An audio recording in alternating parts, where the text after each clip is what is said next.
নবম শ্রেণীর রেজিস্ট্রেশনে একগুচ্ছ নির্দেশনা।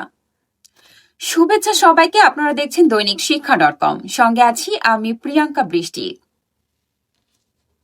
2025-2026 শিক্ষাবর্ষে নবম শ্রেণীতে ভর্তি ও অধ্যয়নরত শিক্ষার্থীদের রেজিস্ট্রেশন প্রক্রিয়া চলবে 31 জানুয়ারি পর্যন্ত। রেজিস্ট্রেশনে মানতে হবে ঢাকা শিক্ষা বোর্ডের একগুচ্ছ নির্দেশনা।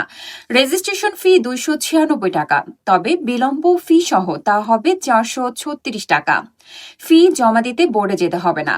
নবম শ্রেণীতে ভর্তি করা সব শিক্ষার্থীর অভিভাবকের মোবাইল নম্বর সহ সব তথ্য অনলাইনে এন্ট্রি করতে হবে।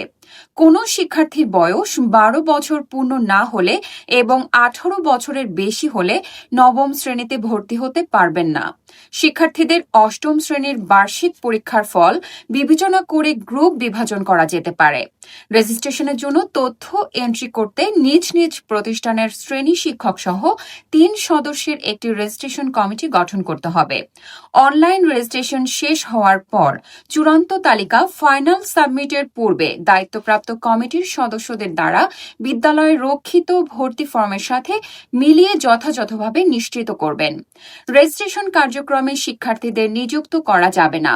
চূড়ান্ত তালিকার হার্ড কপি প্রতিষ্ঠানের সংরক্ষণ করতে হবে। ভুল ত্রুটির জন্য শিক্ষা প্রতিষ্ঠান প্রধান ও কমিটির সদস্যরা দায়ী থাকবেন।